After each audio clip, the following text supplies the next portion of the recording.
여러분, 안녕하십니까? 오늘 이 자리에 나오신 여러분의 얼굴을 보니 한 주간 참 치열하게 살아내셨다는 마음이 듭니다. 우리는 참 열심히 삽니다. 대한민국만큼 열심히 사는 민족이 어디 있겠습니까?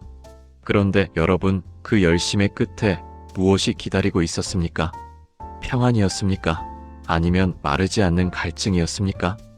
성경 마태복음 11장 28절에서 예수님은 우리를 향해 수고하고 무거운 진 자들아라고 부르십니다.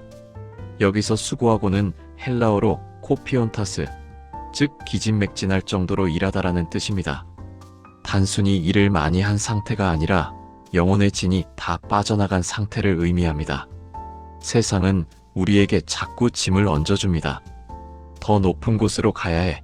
내 자녀는 이 정도는 해야 해. 노후 준비는 끝냈니? 끊임없이 우리를 채찍질합니다. 하지만 주님의 초청은 다릅니다. 주님은 우리의 조건을 보지 않으십니다. 그저 지쳤느냐? 내게로 오너라고 말씀하십니다. 여러분, 오늘 이 설교의 시간만이라도 세상이 여러분의 어깨에 지워준 그 무거운 배낭을 주님의 발 앞에 내려놓으시기를 바랍니다. 주님의 초청은 쉼이 필요한 사람들에게만 열려있는 특권입니다. 우리가 왜 주님 앞에 나와서도 평안을 누리지 못할까요? 그것은 우리 마음속에 염려라는 아주 지독한 질병이 자리 잡고 있기 때문입니다. 염려는 하나님을 무시하는 죄입니다. 어떤 분들은 목사님, 염려가 어떻게 죄입니까?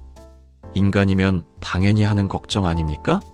라고 물으실지 모릅니다. 하지만 성경의 관점에서 염려는 단순한 감정이 아닙니다.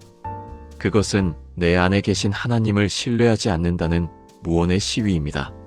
내가 염려하고 있다는 것은 지금 이 상황의 주권이 하나님이 아니라 나에게 있다고 믿고 있다는 증거입니다. 우리는 잘 살아보려고 몸부림을 칩니다. 심지어 병원에 입원할 정도로 몸을 돌보지 않고 성공을 향해 달립니다. 그런데 여러분, 잠시 멈춰서 생각해 보십시오. 여러분이 그렇게 밤잠을 설치며 걱정했던 일들 중에 여러분의 걱정으로 해결된 일이 몇 %나 됩니까? 성경은 분명히 말합니다. 너희 중에 누가 염려함으로 그 키를 한 자라도 더할 수 있느냐? 염려는 우리를 마비시킵니다. 주님을 바라보지 못하게 눈을 가립니다. 마귀가 가장 즐겨 사용하는 도구가 바로 이것입니다.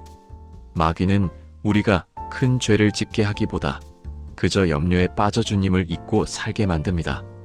문제에 집중하게 하고 환경에 집중하게 하고 사람의 말에 귀를 기울이게 만듭니다. 그렇게 주님을 바라보는 눈이 감기면 우리는 은혜의 바다 한가운데서도 갈증을 느끼며 죽어가는 불쌍한 존재가 됩니다. 오늘 본문인 시편 127편 2절을 다시 한번 깊이 묵상해 봅시다. 여호와께서 그의 사랑하시는 자에게 잠을 주시는도다. 이 말씀은 단순히 불면증을 치료해 주신다는 뜻이 아닙니다. 이것은 우리 인생 전반에 흐르는 은혜의 원리를 설명하고 있습니다. 잠은 철저한 자기 부인입니다.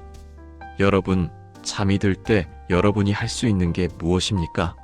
눈을 감는 것까지는 내가 할 수 있지만 잠이 드는 그 찰나의 순간은 나의 통제를 벗어납니다. 우리가 잠든 동안 우리는 무방비 상태가 됩니다. 누가 와서 해치려 해도 알 수 없고 내 몸 안에서 어떤 일이 일어나는지 전혀 모릅니다. 그런데 하나님은 우리가 그렇게 아무것도 하지 못하는 시간에 가장 역동적으로 일하십니다. 여러분이 자는 동안 여러분의 뇌는 독소를 씻어내고 상처난 세포는 재생됩니다. 어제보다 더 건강한 몸으로 아침을 맞이하게 하시는 분은 바로 하나님이십니다. 어린아이가 하루의 대부분을 잠으로 보내면서도 가장 빨리 성장하는 것을 보십시오. 아이가 자라려고 노력해서 자랍니까? 아닙니다. 하나님이 정해놓으신 은혜의 법칙 속에서 자라는 것입니다. 우리 영성도 이와 같습니다. 내가 밤새워 고민한다고 영성이 깊어지는 것이 아닙니다.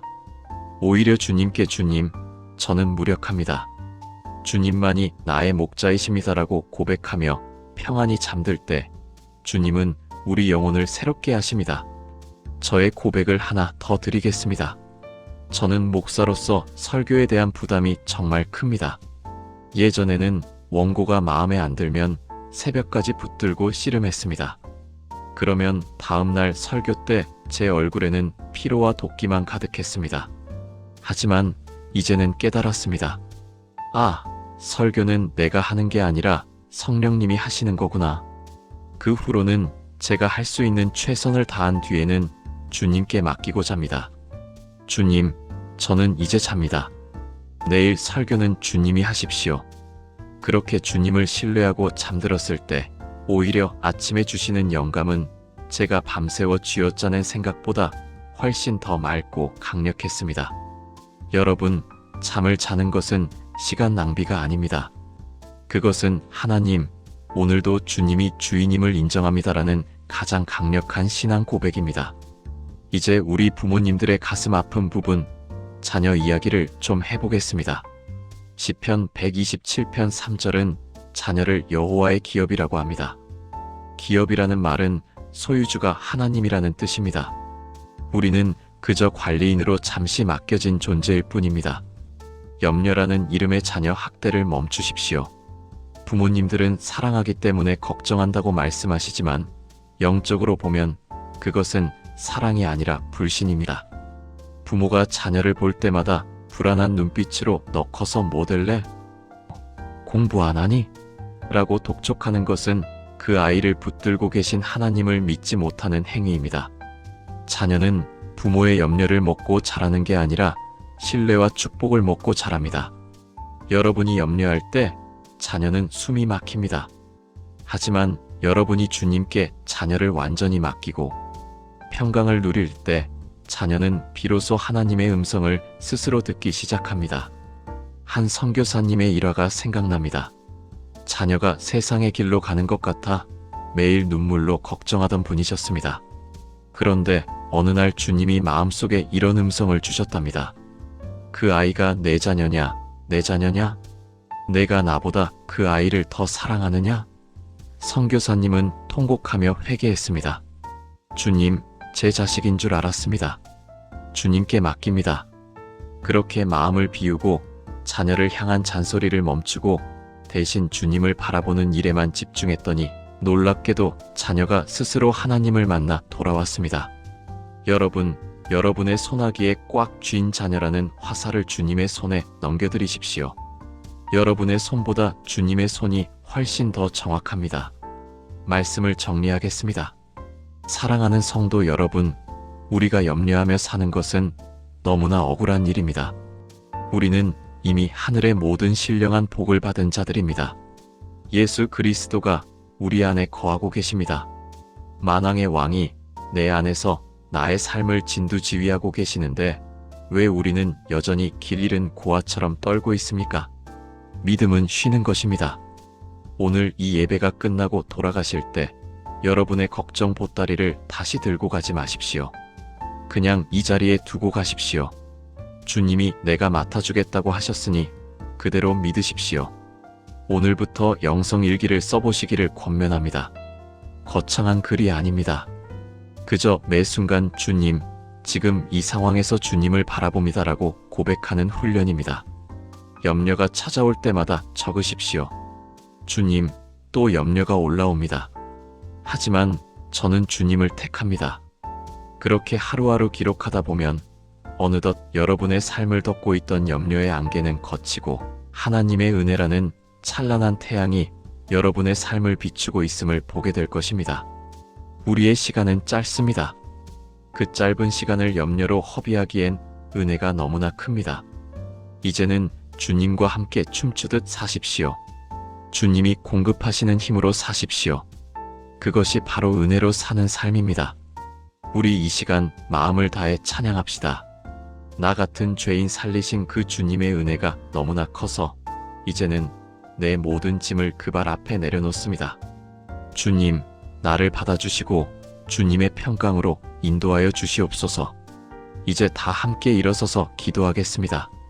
주님, 제가 주님을 믿는다고 하면서도 여전히 내 힘으로 살아보려 했습니다. 염려라는 죄에 빠져 주님을 무시했습니다. 용서하여 주시옵소서. 이제는 주님께 내 삶의 운전대를 맡깁니다. 내가 잠든 사이에도 일하시는 하나님을 신뢰합니다. 내 자녀를, 내 일터를, 내 미래를 주님께 드립니다. 이제는 염려가 아닌 은혜의 숨을 쉬게 하옵소서. 성령님, 이 시간 우리 마음의 모든 굳은 살을 제거하시고 하늘의 평강으로 채워주시옵소서. 예수님의 이름으로 간절히 기도드립니다. 아멘.